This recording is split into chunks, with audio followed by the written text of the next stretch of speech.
नमस्कार, मैं हूं मयूरिका और आप देख रहे हैं वीएनएम टीवी। वीएनएम टीवी के बुलेटिन में सभी व्यूअर्स का स्वागत है। देश, दुनिया और शहर जिलों की खबरों के साथ हम फिर एक बार हाजिर है।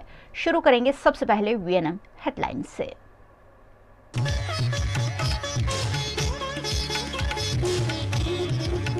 कल होने वाले WTC फाइनल से पहले भारत के लिए बुरी खबर, कप्तान रोहित शर्मा इंजर्ड।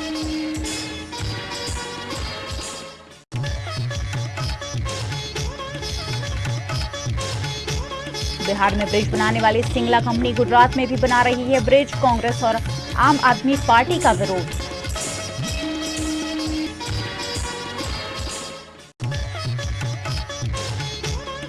और रेसलर्स के फैसलों से खाप पंचायत और किसान नाराज। 9 जून को जंतर मंतर पर होने वाला प्रदर्शन भी रद्द।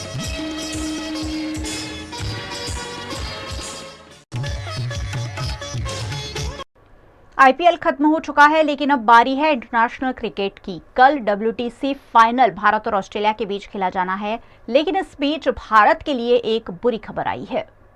वर्ल्ड टेस्ट चैंपियनशिप में ऑस्ट्रेलिया के खिलाफ फाइनल से ठीक एक दिन पहले टीम इंडिया के कप्तान रोहित शर्मा को चोट लगने की खबर है।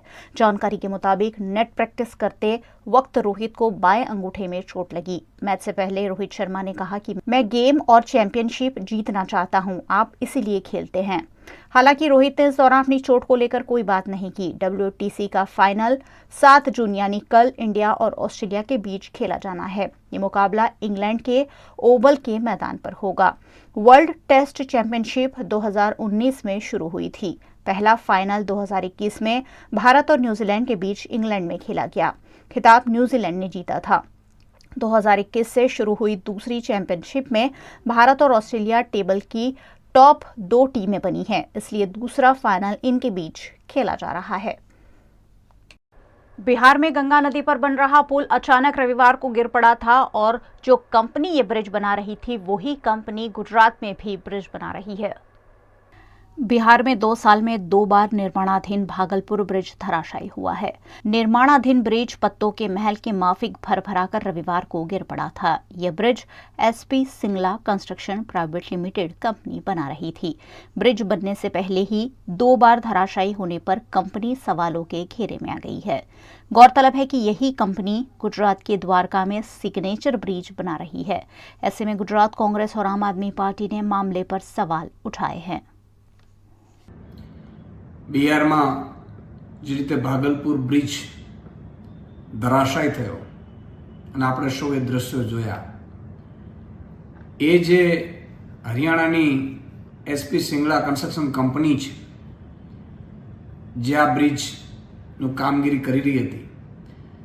समाचार माध्यमोनुं मानीए तो गुजरातमां पण जे द्वारकामां ओखा अने बेट द्वारकामां जे सिग्नेचर ब्रिज है ए पण आ कंपनी करी रही है।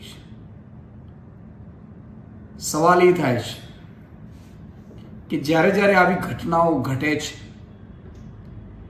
अने केटलाय जीव जोखममां मुकाय छे, त्यारे सरकारोए आनी गंभीरताथी नोंध लेवी जोईए।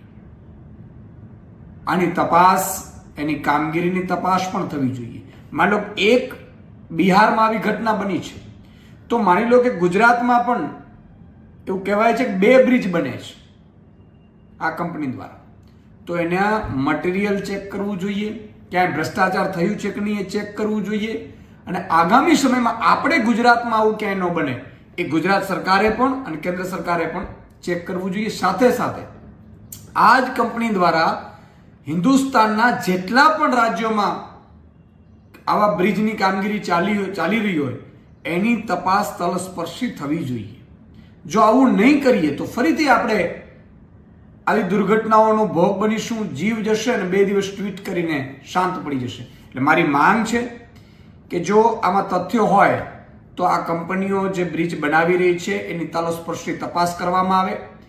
એમના જે અત્યાર સુધીની જે કામગીરીના રેકોર્ડ છે એના આધારે એમના જેટલા પણ કોન્ટ્રાક્ટરો अथवा तो कर्मचारीओ होय एमने एकवार बोलावी एमनी कामगीरीનું विवरण लई थर्ड पार्टी इंस्पेक्शन व्यवस्थित करी અને પછી આગળ વધવું જોઈએ। આજ ગુજરાતની જ વાત કરીએ તો ગુજરાતના ઓખા અને બેટ દ્વારકાની વચ્ચે જે બ્રિજ બની રહ્યો છે, જે સિગ્નેચર બ્રિજ, એનું બાંધકામ જે કંપનીને આપવામાં આવ્યું છે, હરિયાણાની એસપી સિંગલા કંપનીને, એ સિંગલા કંપનીના કોન્ટ્રાક્ટરો બિહારમાં ભાગલપુર પાસે જે બ્રિજ બની રહ્યો છે એ છેલ્લા 8 વર્ષથી બનાવી નથી રહ્યા. આ એ જ કંપની છે જેના રાજમાં ભાગલપુર બ્રિજ પડી ગયો છે અને તે લોકોએ કરોડો રૂપિયાનો ભ્રષ્ટાચાર કર્યો છે. મારે મોદી સાહેબને અને ભારતીય જનતા પાર્ટીના શાસકોને સીધો સવાલ છે કે આપ ગુજરાતમાં આવા કોન્ટ્રાક્ટરોને કમિશન લઈને જે બાંધકામ કરવા માટે અને જે બ્રિજ બનાવવા માટે આપો છો, આ લોકો ગુજરાતીઓના જિંદગી સાથે ખિલવાડ કરી શકે છે. તાત્કાલિક અસરથી આવી જે પણ લેભાગુ કંપનીઓ છે જેને અન્ય જગ્યાએ બ્રિજ બનાવીને જે બ્રિજને ડેમેજ થયું હોય, નુકસાન થયું હોય, એવી કંપનીઓને મહેરબાની કરીને ગુજરાતમાં કોઈપણ પ્રકારના બ્રિજ બનાવવાની કામગીરી ના સોંપવી જોઈએ. આ બહુ તપાસનો વિષય છે. આ બાબતે તપાસ થવી જોઈએ અને આવા જે કોઈ પણ ગુજરાત બહારની કંપનીઓ છે તેને તાત્કાલિક અસરથી બ્લેકલિસ્ટ કરીને ગુજરાતમાં તેમને આપેલા જે પણ કોન્ટ્રાક્ટો છે એ તાત્કાલિક असरથી रद्द करवा જોઈએ એવી અમારી માંગણી અને લાગણી છે. पिछले कई दिनों से दिल्ली के जंतर मंतर पर डब्ल्यूएफआई अध्यक्ष के खिलाफ धरना प्रदर्शन कर रहे पहलवान अचानक नौकरी पर चढ़ गए हैं, जिसके बाद किसान नेता और खाप पंचायत उनसे नाराज देखने मिल रहे हैं. पिछले कई दिनों से दिल्ली में विरोध कर रहे रेसलर्स विनेश फोगाट, बजरंग पूनिया और साक्षी मलिक के रेलवे में नौकरी ज्वाइन कर लेने से कुरुक्षेत्र में महापंचायत करने वाले किसान और खाप नेता नाराज हो गए हैं. उन्होंने 9 जून को जंतर मंतर पर होने वाले प्रदर्शन को भी टाल दिया है. किसान नेताओं ने कुरुक्षेत्र की महापंचायत में अल्टीमेटम दिया था कि 9 जून तक बृजभूषण गिरफ्तार ना हुआ तो पहलवानों को खुद जंतर मंतर बैठा कर आएंगे. दिल्ली पुलिस ने रेसलर्स के लिए यहां एंट्री बंद की है. सूत्रों के मुताबिक बीकेयू के नरेश टिकैत ने रेसलर्स के नौकरी पर लौटने को हैरानीजनक बताया. उन्होंने कहा कि गृह मंत्री अमित शाह और पहलवानों के बीच क्या समझौता हुआ ये मैं नहीं जानता. अगर उन्होंने खुद समझौते का फैसला लिया है तो इसमें हम कुछ नहीं कर सकते. बीकेयू के राष्ट्रीय प्रवक्ता राकेश टिकैत ने कहा कि प्रस्तावित विरोध को रद्द कर दिया गया है. सरकार ने प्रदर्शनकारी पहलवानों से बातचीत शुरू कर दी है. अब पहलवानों और सरकार के बीच बातचीत के नतीजे के आधार पर आगे के विरोध के बारे में फैसला लिया जाएगा. वहीं अब विनेश फोगाट के गांव में बलाली में सर्वखाप सर्वजातीय महापंचायत बुला ली गई है. ये महापंचायत 7 जून को होगी. इसकी अगुवाई सांगवान खाप 40 करेगी, जिसमें विनेश फोगाट और संगीता फोगाट भी शामिल होंगे. लगातार मौसम की मार झेल रहे गुजरात पर अब चक्रवात का खतरा मंडरा रहा है, क्योंकि अरब सागर में बिपरजॉय नामक चक्रवात तेजी से आगे बढ़ रहा है. एक और देश में मॉनसून शुरू होने की घड़ियां गिनी जा रही है. मॉनसून अरब सागर तक पहुंच गया है. वहीं दूसरी ओर अरब सागर में चक्रवात का खतरा भी मंडरा रहा है. अरब सागर में आने वाले कुछ दिनों में चक्रवात बनने की संभावना जताई जा रही है. गुजरात में बिपरजॉय नामक चक्रवात आने वाला है, जिसके चलते कई जिलों में भारी बारिश और तेज हवाएं चल सकती है. मौसम विभाग के अनुसार अरब सागर में लो प्रेशर बन रहा है, जिसके चलते आने वाले 2 दिनों में ये चक्रवात में तब्दील हो जाएगा. चक्रवात का गुजरात के साथ साथ महाराष्ट्र के कई जिलों पर भी असर देखने मिलेगा. दक्षिण अरब सागर में साइक्लोनिक सर्कुलेशन लो प्रेशर में परिवर्तित हो गया है. अब ये डिप्रेशन बनकर आगे बढ़ेगा. आने वाले दिनों में चक्रवात बनने के बाद ये किस दिशा में आगे बढ़ता है उस पर मौसम विभाग की नजर है.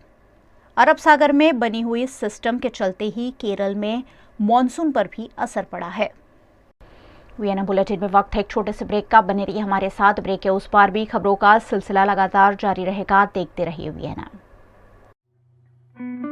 विश्व पर्यावरण दिवस के मौके पर इंडियन ऑयल गुजरात रिफाइनरी ने लिया है एक खास संकल्प. राष्ट्रीय ऊर्जा की जरूरतों को पूरा करने और जिम्मेदार नागरिक बनने की ओर उम्दा पहल. 2046 तक इंडियन ऑयल हो जाएगा नेट जीरो. 2046 तक शुद्ध शून्य कार्बन उत्सर्जन का लक्ष्य. हरित भविष्य की ओर IOCL की नई शुरुआत.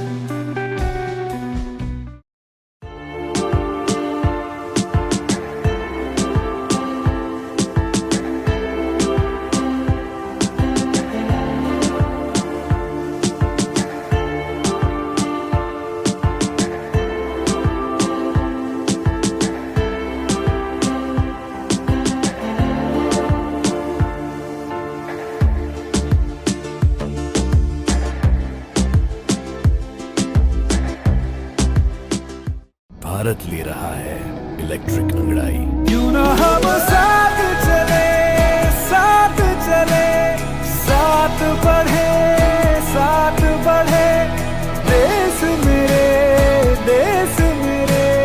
देश को ले जाए नई दिशा की ओर। आपका जॉय, भारत का जॉय। વડોદરાના ઘણા વિસ્તારો જેમ કે અકોટા, માંજલપુર, અલકાપુરી, મકરપુરા વગેરે વગેરે વિસ્તારોના લોકો ચિંતામાં છે. આ ચિંતાનું કારણ છે વડોદરાના લોકોમાં વધતી ઈર્ષા. જી હા, અને આ ઈર્ષાનો સ્ત્રોત છે તરસાલી એરિયામાં આવેલ રેઝિડેન્શિયલ પ્રોજેક્ટ દર્શનમ પ્લેસ. ઘણી બધી એમ્યુનિટીઝથી ભરપૂર આ 2 અને 3 BHK પ્રોજેક્ટ બની ગયો છે નવા ઘર શોધવાવાળા લોકો માટે એક અનોખો અવસર.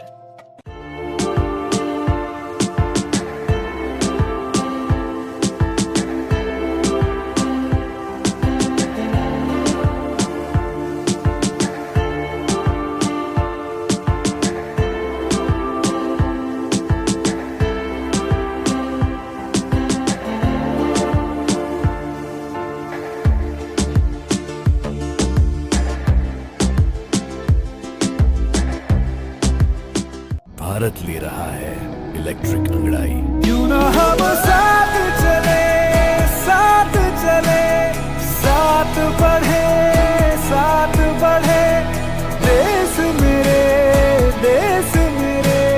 देश को ले जाए नई दिशा की ओर। आपका जॉय, भारत का जॉय। विश्व पर्यावरण दिवस के मौके पर इंडियन ऑयल गुजरात रिफाइनरी ने लिया है एक खास संकल्प, राष्ट्रीय ऊर्जा की जरूरतों को पूरा करने और जिम्मेदार नागरिक बनने की ओर उम्दा पहल। 2046 तक इंडियन ऑयल हो जाएगा नेट जीरो। 2046 तक शुद्ध शून्य कार्बन उत्सर्जन का लक्ष्य। हरित भविष्य की ओर IOCL की नई शुरुआत। पिछले 1 साल से भी ज्यादा वक्त से रूस और यूक्रेन के बीच जंग जारी है और इसी बीच यूक्रेन में एक बड़ा बांध टूट जाने की खबर सामने आई है। रूस के साथ जंग के बीच मंगलवार को यूक्रेन का सबसे बड़ा डैम काखोवका तबाह हो गया। रॉयटर्स की रिपोर्ट के मुताबिक डैम का पानी जंग के मैदान तक पहुंच गया है। बाढ़ के डर से आसपास के गांव खाली कराए जा रहे हैं। खरसोन इलाके को भी अलर्ट पर रखा गया है। रूसी न्यूज एजेंसी के मुताबिक 80 गांव में बाढ़ का खतरा है। इन गांवों के लिए अगले 5 घंटे काफी अहम बताए गए हैं। दरअसल उत्तरी यूक्रेन में नाइपर नदी पर बना काखोवका डैम रूस के कब्जे वाले इलाके में है। रूसी सेना ने यूक्रेन के हमले में इसके तबाह होने की बात कही है। इधर यूक्रेन ने उत्तरी कमांड के सैन्य अधिकारियों ने कहा कि डैम पर रूस ने हमला किया है। बांध टूटने की तबाही की आशंका को देखते हुए राष्ट्रपति वोलोदिमिर जेलेंस्की ने भी इमरजेंसी बैठक बुलाई है। उत्तर प्रदेश के लखनऊ में पूर्व डीजी ने अचानक खुद को गोली मारकर आत्महत्या कर ली है और उनके घर से एक सुसाइड नोट भी बरामद हुआ है।